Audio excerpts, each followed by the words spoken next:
in today's world, we are working more and more in teams. And when we are working in teams, teams need, of course, coaches.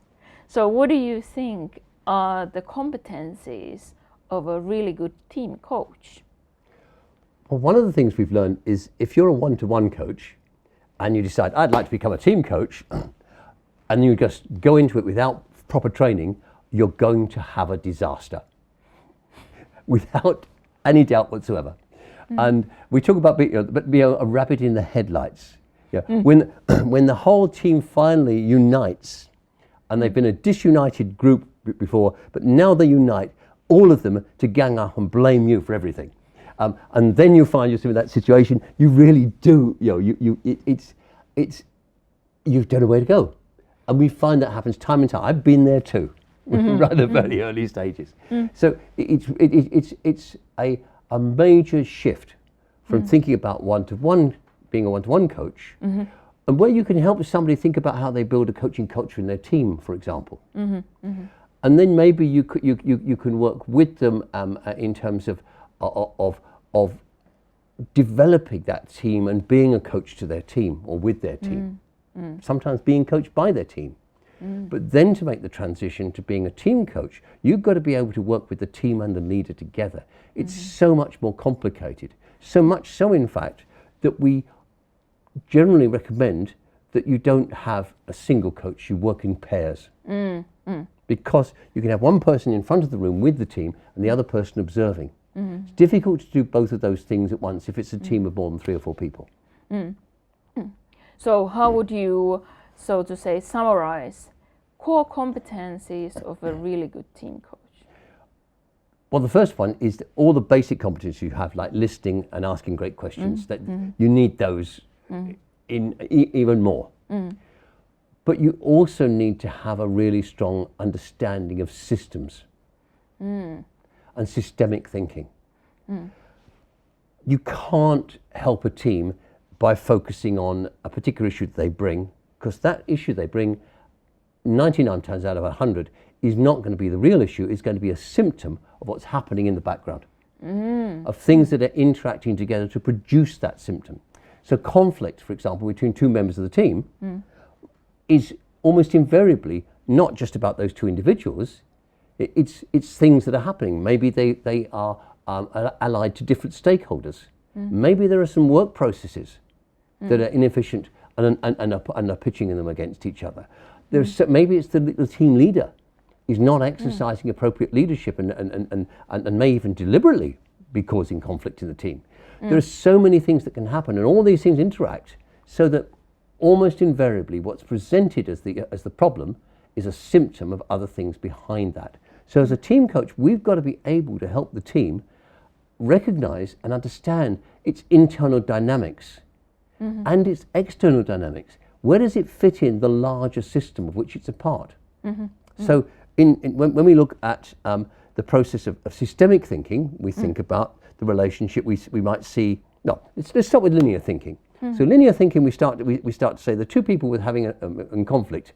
So we go and bang their heads together to make them sort things out. Then we say systemic. Well, we say no. Actually, in systemic thinking, what's happening here is a product of what's going on around them and between them. So the problem lies between them, not inside them.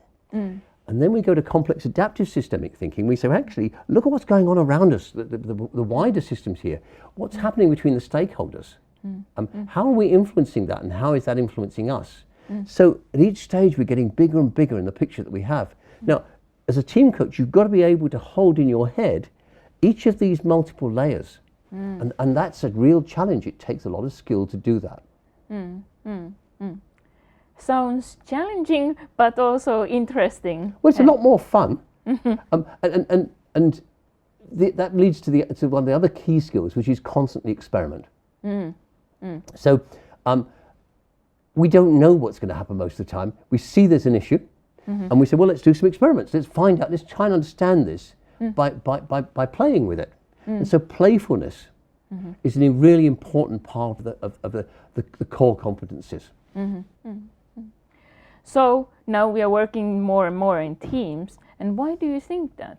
So why are the teams the futures or today's answer? The simplest answer is that because things are so much more complicated and more difficult, one person's knowledge and one person's perspective isn't enough. We did this survey a couple of years ago where we asked HR directors and CEOs and some coaches where they thought that there should be a movement. Should we be putting more effort into developing and rewarding individuals, or more effort into developing and rewarding teams? And the answer overwhelmingly, over 80%, said we've got to put the resources into teams. That's where the benefits come. And what do you see is the biggest obstacles that teams are not working well? Well, a lot of it is the structures. So if you're rewarding people on an individual basis with individual bonuses, they're going to be competing with each other. They're not going to want to work as teams. And it's really a lot of things are just that simple. But also the lack of psychological safety in most teams.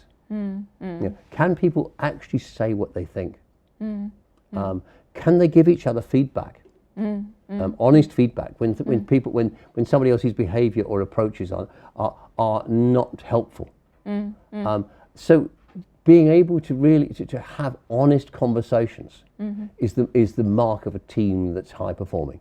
Do you have one quick fix for the psychological safety? What could be done? One of my favourite tools and techniques is to get everybody in a room and get them all to write down on a piece of paper in capital letters one thing that that nobody talks about, the elephant in the room. And then because it's in capital letters, nobody knows who's written which.